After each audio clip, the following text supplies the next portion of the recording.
अंतर्द्वंद का अंत कब। नमस्कार, मैं हूं कपिल मिश्रा और आप देख रहे हैं हमारा विशेष कार्यक्रम छत्तीसगढ़ के बात हमारे साथ। आज बात छत्तीसगढ़ कांग्रेस में बयानबाजी, गुटबाजी और असंतोष की। छत्तीसगढ़ कांग्रेस में गुटबाजी लंबे समय से जारी है, असंतोष भी हमेशा चरम पर रहा है। नेता लोग बेलगाम बयान देते रहते हैं। जब कांग्रेस सत्ता में थी तब तत्कालीन उप मुख्यमंत्री टीएस सिंहदेव ने तत्कालीन मुख्यमंत्री भूपेश बघेल के खिलाफ मोर्चा खोल दिया था। 2023 में कांग्रेस चुनाव हार गई तो सिंहदेव की बयानबाजी और तेज हो गई। सिंहदेव ने हार का ठीकरा भूपेश बघेल पर फोड़ दिया। बघेल सरकार में मंत्री रहे जैसे अग्रवाल ने भी भूपेश बघेल को हार के लिए जिम्मेदार ठहराया। इसके बाद गुटबाजी चरम पर पहुंच गई और निकाय चुनाव में कांग्रेस बुरी तरह हार गई तो पूर्व मंत्री अमरजीत भगत ने भूपेश बघेल, सिंहदेव, नेता प्रतिपक्ष चरणदास महंत और दीपक वैज को हार का जिम्मेदार बता दिया। और अब वरिष्ठ कांग्रेस नेता रविंद्र चौबे ने तो दीपक वैज को नेतृत्व को ही चुनौती दे दी है। रविंद्र चौबे का कहना है कि भूपेश बघेल मोदी और अमित शाह का मुकाबला कर सकते हैं। छत्तीसगढ़ कांग्रेस का नेतृत्व भूपेश बघेल को ही करना चाहिए।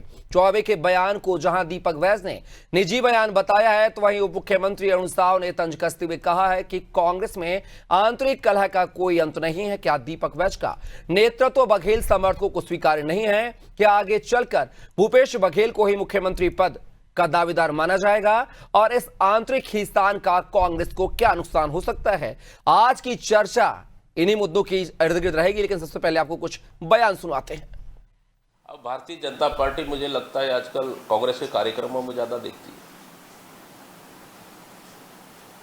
भारतीय जनता पार्टी सबसे पहले ये तो बता दे कि उनके मंत्रिमंडल का शपथ ग्रहण हुआ था, अजय चंद्राकर आए थे कि नहीं आए थे? राजेश मुड़त आए थे कि नहीं आए थे? और धर्मलाल कौशिक जी आए थे कि नहीं आए थे? पहले ये तो बता दे क्यों नहीं आए थे, उसका जवाब पहले वो दे दे। क्या है, रविंद्र चौबे जी कांग्रेस के वरिष्ठ नेता है और महाज्ञानी नेता। अगर उनका बयान है तो उनका निजी बयान है। देखिए, वास्तविकता ये है कि कांग्रेस पार्टी के कार्यकर्ता कांग्रेस से दूर हो चुके हैं और जनता कांग्रेस से दूर हो चुकी है। ये नेता अपने अस्तित्व बताने के लिए संघर्ष कर रहे हैं, लेकिन वास्तविकता कांग्रेस धरातल खो चुकी है। कांग्रेस का कोई भविष्य नहीं है। तो देखा आपने, अलग अलग जो पार्टी के नेता हैं वो अपने अपने पार्टियों को जो है बेहतर बता रहे हैं, दूसरी पार्टियों को जो है खामियां उन्हें नजर आ रही है।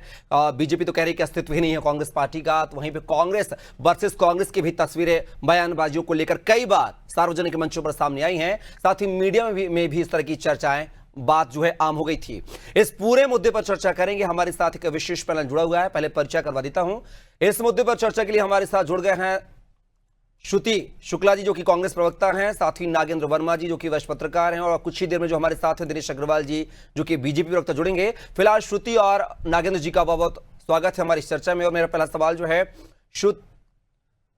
नागेंद्र जी, जिस तरीके से खुले मंचों में तस्वीर सामने आती है, बात की जाए कांग्रेस की हो या फिर बीजेपी की हो, क्या लगता है कि दोनों पार्टियां जो अपने आप को बेहतर छत्तीसगढ़ में साबित करने पर जुटी हुई हैं? हालांकि अब जो तस्वीर, जो बयान निकल के सामने आ रहे हैं वो कहीं ना कहीं कांग्रेस वर्सेस कांग्रेस की भी रहे हैं, और हालांकि बीजेपी ने भी जो है कांग्रेस को अस्तित्व विहीन पार्टी बता दिया है। क्या लगता है, चुनाव है नहीं फिलहाल, ना तो निकाय चुनाव है, ना पंचायत चुनाव है, ना लोकसभा, ना विधानसभा चुनाव है, फिर इस तरह की बयानबाजियां क्यों, अंतर्द्वंद की खबरें क्यों आती हैं फिर?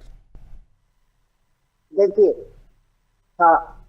जमाना ऐसा है कि सोशल मीडिया में छाए रहने की एक जो चाह है वो अनोखी बनती चली जा रही है। राजनेता जो है उससे अस्तित्व नहीं, वो अपने अस्तित्व को दिखाने के लिए और अपने आप को जो मैं सर्वश्रेष्ठ हूँ का भाव, और अपने जो फॉलोअर्स हैं, अपने जो चाहने वाले हैं, अपने जो कार्यकर्ता हैं, उनको संगठित करने की एक तरीके से आप इसको कवायद समझ सकते हैं। और बेमौसम की बरसात की तरह ये एक माहौल बनाते रहते हैं पूरे समय। आपने कहा ना कि अभी ना चुनाव है ना ऐसी कोई चीज है, लेकिन ये जो है एक परिस्थितियां बनाने का एक इनका जो एकजुट प्रयास होता है कि कार्यकर्ता जो है वो सारे इकट्ठे रहे और खबरें बनती रहे और साथ ही प्रतिपक्ष के ऊपर भी तंज कसते रहे, कभी किसी के खेमे में झांक लिया, कभी किसी की टांग खींच के अपने आप को बेहतर दिखाने की जो कोशिश है। और संभवतः इसका कारण भी है कि राजनीति में जो चाल चरित्र है वो लगातार बदलता चला जा रहा है। अब पार्टी का एक झंडा, पार्टी का एक सिद्धांत और पार्टी का एक कहना चाहिए कि मोटो जो होता है उससे परे हट के व्यक्तिवादी सोच हर जगह आपको नजर आएगी। और हर जगह ये जो कमजोरियां हैं इसको आम जनता भी भांपने लगी है और इसका असर आपको सीधे सीधे दिखता है। लोग इसको एक मनोरंजन की दृष्टि से ही देखते हैं, कोई इसे बहुत गंभीरता से नहीं लेता। सबको पता है कि आज किस तरीके की प्रैक्टिस चल रही है और ये खामियाजा देर सवेर भुगतना पड़ता है, क्योंकि आज जो चीजें हैं वो रिकॉर्डेड है।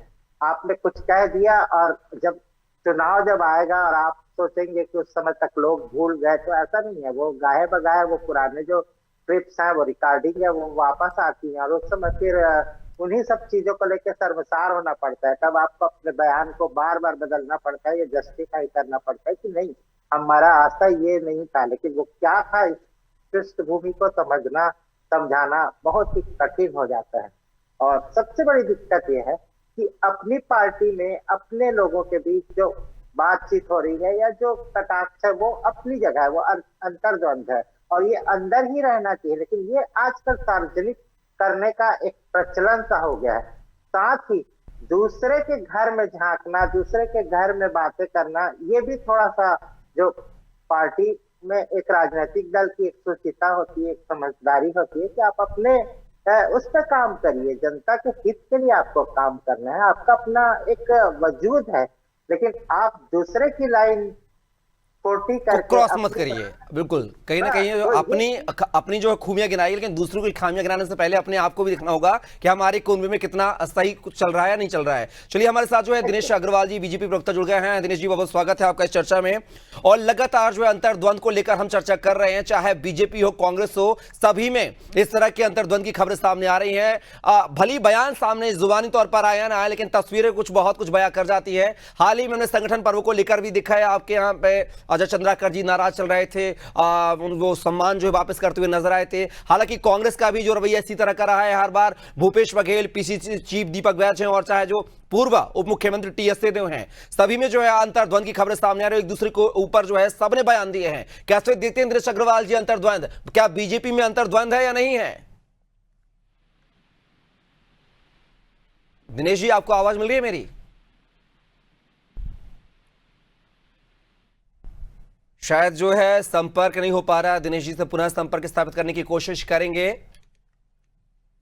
तो नागेंद्र जी, जिस तरीके से हमने बीजेपी का पक्ष जाने की कोशिश की, हालांकि संपर्क नहीं हो पा रहा है, दोबारा संपर्क करने की कोशिश करेंगे।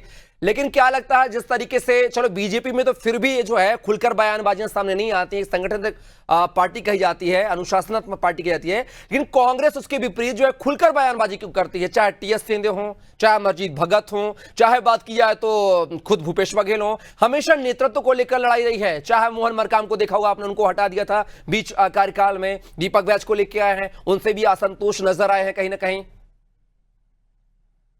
ये एक इसको समझना होगा, कांग्रेस का एक चाल चरित्र जो है, इससे आप चले जाइए। सबसे पुरानी, सबसे बड़ी राष्ट्रीय पार्टी है और इसका विशाल आकार, इसमें हर तरीके के लोग जो है वह स्वागतीय रहते हैं इस पार्टी में। आप कभी भी चली जाइए, आपको अवसर मिलेगा और आपकी काबिलियत के अनुसार आपको कुछ ना कुछ काम दिया जाएगा। ये अलग बात है कि लोग उससे संतुष्ट नहीं हो पाते, क्योंकि जो अपेक्षाएं लेके वो वहां पहुंचते हैं वो पूरी नहीं होती।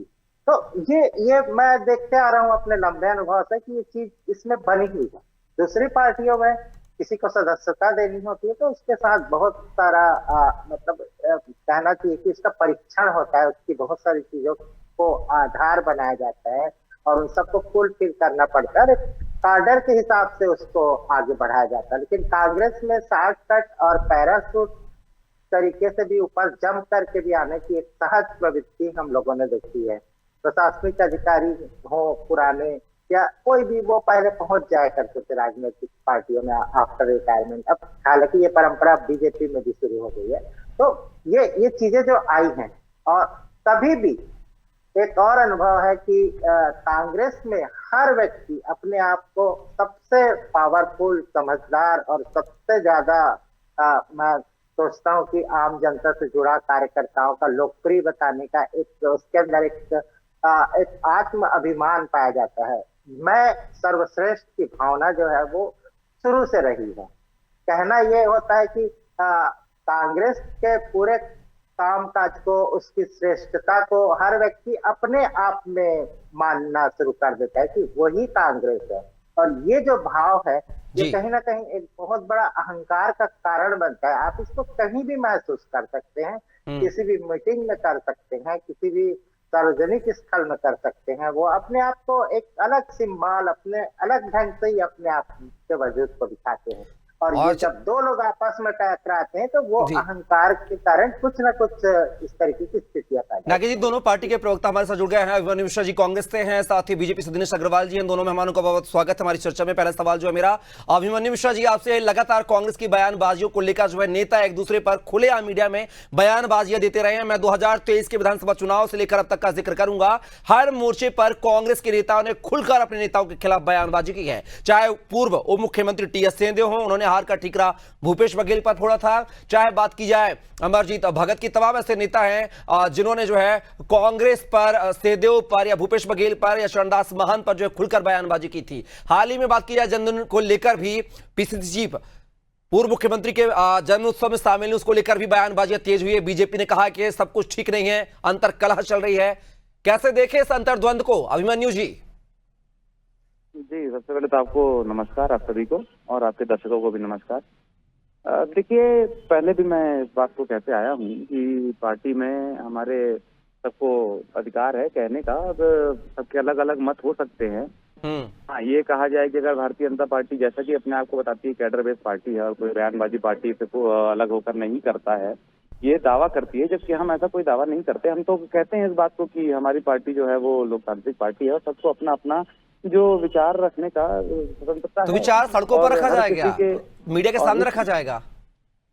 कि वही मैं कह रहा हूँ, वो जो चीजें हैं थोड़ी सी ऐसी हो जाती हैं कुछ कि पार्टी फोरम के बाहर भी बातें हो जाती हैं।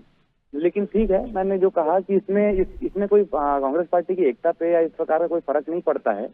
ये शुरुआत भी हमने देखा है, कांग्रेस में सब कोई अपने अपने हिसाब से बातें करते हैं, लेकिन जो डिसीजन मेकिंग पावर तो आखिरकार आलाकमान के पास ही होती है। जो उत्तर प्रदेश के नेतृत्व की बात की जाए, जैसा कि मैं बयान की बात सुन रहा था जो आज का मुद्दा है, तो उसमें भी उनकी अपनी व्यक्तिगत सोच हो सकती है। तो क्या मान लिया जाए छत्तीसगढ़ में अभिमन्यु जी, सभी कांग्रेस के नेता अपने आप को बड़ा नेता मानते हैं, कोई किसी को छोटा नहीं मानता है, इसलिए इस तरह की खबरें सामने आती हैं? नहीं, ऐसा कुछ नहीं है। बड़े नेता कई सारे हैं हमारे छत्तीसगढ़ कांग्रेस में, सर्वमान्य नेता हैं। टी.एस. सिंहदेव जी बड़े नेता, सीनियर नेता हैं। भूपेश बघेल जी तो खैर एक नहीं है पूर्व मुख्यमंत्री, क्योंकि वो रहे हैं। लेकिन एक दूसरे को स्वीकार क्यों नहीं करते हैं खुले मंच पर ही?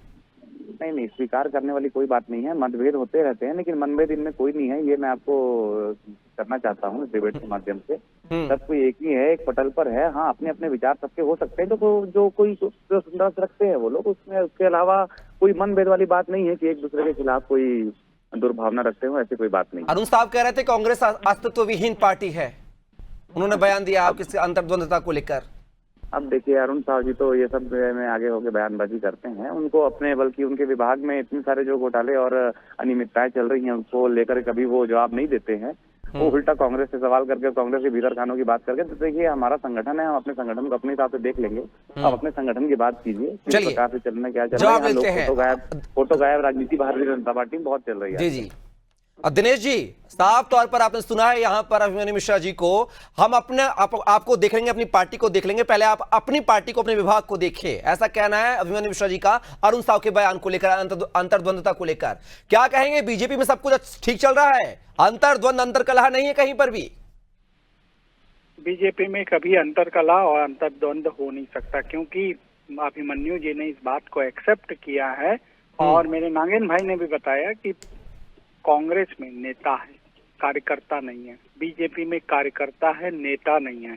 यही जो गुण है बीजेपी और कांग्रेस को अलग अलग बनाते हैं। और आज आप हम सब देख रहे हैं इनकी लड़ाई की वजह से छत्तीसगढ़ की सत्ता इनके हाथ से जा चुकी है और बीजेपी के हाथ में आ चुकी है और बीजेपी का सुशासन पूरे प्रदेश में चल रहा है। और ये जो दीपक बैज जी, टीएस सिंहदेव जी, मोहन मरकाम जी और भूपेश बघेल जी, ये चार धुरी चारों दिशा में कांग्रेस को ले जा रही है और कांग्रेस का क्रियाकलाप ही बता रहा है कि कांग्रेस पार्टी जो अपनी पार्टी को नहीं चला सक रही है वो क्या प्रदेश की जनता का विकास करेगी। इनके घर में रोज बर्तन की आवाज आ रही है और ये मैं नहीं बोल रहा हूँ, आप ही के चैनल के माध्यम से आज ये डिबेट का सब्जेक्ट आया है। हम जब जब देखते हैं कांग्रेस पार्टी के नेता इस प्रदेश को कैसे लूटे इस बारे में इनके बीच में विचार विमर्श होता है और जब नहीं लूट पाते, एक अकेला लूटने लग जाता है, तीन उसके पीछे पड़ जाते हैं, हमको पढ़ने की जरूरत ही नहीं पड़ती। और छत्तीसगढ़ की जनता बहुत अच्छे तरीके से जान चुकी है कांग्रेस का हाथ भ्रष्टाचारियों के साथ और कांग्रेस का हाथ छत्तीसगढ़ महतारी को लूटने वालों के हाथ लग जाता है। इसलिए आप देखेंगे 400 सीट वाली पार्टी कहां पे आगे ठहर गई और भूपेश बघेल जी जैसे नेता जब तक रहेंगे हमें गर्व है कि हमारी यही स्थिति रहेगी और हम प्रदेश में राज करते रहेंगे क्योंकि जनता को अपना भूपेश बघेल तो पहले से ही कांग्रेस के नेता थे, लेकिन बीच में 5 साल के लिए आप गुम हो गए थे 18 से 23 के बीच में, तो उसको लेकर क्या कहेंगे दिनेश जी?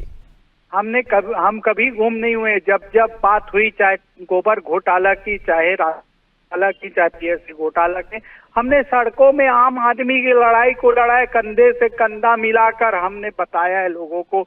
लोग जब आते थे हमको बताते थे इतना भ्रष्टाचार हो रहा है, हम लोगों के साथ जन आंदोलन करते थे और देखे हैं कितने बड़े बड़े आंदोलन हमने किए हैं 5 साल की सत्ता में कि कांग्रेस आज विलुप्त हो गई है। कांग्रेस की स्थिति ये हो गई है कि अपने अस्तित्व के लिए लड़ रही है। दीपक बैज साहब आरोप लगा रहे हैं, अग्रवाल जी, दीपक बैज साहब कह रहे हैं कि बीजेपी में अंतर कला अंतर द्वंद ज्यादा है क्योंकि जिस तरीके से अमरजीत भगत का संगठन पर्व को लेकर वो जो सम्मान दिया जा रहा था वो नहीं लिया गया, वो वापस सौंप दिया गया उनको, और साथ ही शपथ ग्रहण समारोह में धर्मलाल कौशिक चंद्राकर नहीं पहुंचे, बोले अंतर कला तो वो है। दीपक बैज ने ऐसा कहा है, उसको कैसे देखे फिर हम?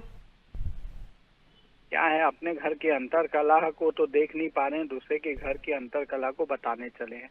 हमारे यहाँ अंतर कला नहीं होती, हमारे यहाँ सिस्टम चलता है और भारतीय जनता पार्टी का कार्यकर्ता माँ भारती के लिए काम करता है, अपने प्रदेश के लिए काम करता है, अंतिम छोर की व्यक्ति के लिए काम करता है। हम नेता नहीं होते, यहाँ कार्यकर्ता होते हैं। मुख्यमंत्री भी एक कार्यकर्ता है और कार्यकर्ता भी कार्यकर्ता है, दोनों में कोई मतभेद नहीं हो सकता क्योंकि मुख्यमंत्री भी उसी कार्यकर्ता के लायक होता है और कार्यकर्ता भी उसी मुख्यमंत्री जी के लायक होता है।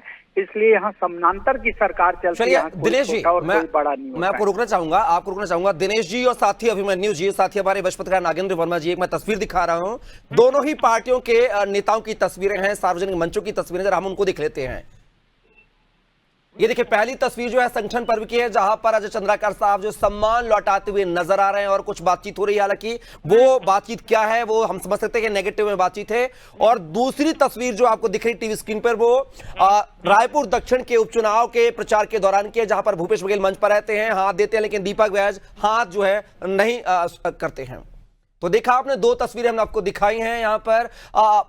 अभिमन्यु सीधा नागिन जी का रुख करेंगे। नागिन जी कैसे देखते हैं इन तस्वीरों को? 2 तस्वीरें हम दिखा दी हैं, दोनों ही संगठन की तस्वीरें हैं। अपने आप को जो बोल रहे हैं कि हम हमारे अंदर खाने में सब कुछ ठीक है, कोई अंतर्द्वंद की अंतर कला की खबरें नहीं है। क्या तस्वीरें, ये क्या बयां कर रही थी नागिन जी? देखिए कपिल जी, बहुत आसानी से कह दिया जाता है कि सब कुछ ठीक है, लेकिन सब कुछ ठीक है कह पाना हर पार्टी के लिए अभी थोड़ा सा कठिन है। हर राजनीतिक दल में हर राजनेता की अपनी अपनी महत्वाकांक्षाएं हैं, उनके पीछे उनके कार्यकर्ताओं की उम्मीद है, उनकी स्वयं की उम्मीदें हैं कि हम कुछ करना चाहते हैं, और जब वो अवसर नहीं मिलता तो कहीं ना कहीं एक क्षोभ तो उत्पन्न होता ही है और ये परिलक्षित हो ही जाता है। खासतौर पे तब तकलीफ का विषय होता है जब ये सार्वजनिक जगहों पे हो जाता है। मैंने आपको पहले भी कहा था कि आज का समय जो है हर चीजों को रिकॉर्ड करता है और ये जवाब देना बड़ा कठिन हो जाता है। जब इन सब चीजों को कैसे डैमेज कंट्रोल करेंगे बताइए? ये तो आपके पास एविडेंस है, ये तो सार्वजनिक रूप से दिख रहा है, आप इसको कितना भी मना कर दीजिए वो कभी खत्म नहीं हो सकता, ये दिखेगा ही दिखेगा। तो इन सब चीजों से बचने की कोशिश होनी चाहिए कि लगातार कोई भी राजनीतिक दल वह छूटा रह ही नहीं सकता। 1977 में भी यही हुआ था कि कांग्रेस के खिलाफ सारे दल जो थे इकट्ठे होकर भारतीय जनता पार्टी उस समय जनता पार्टी थी, और उसके बाकी धड़े जो है वो अलग अलग होते चले गए, तो आज वो बीजेपी का स्वरूप लेगी।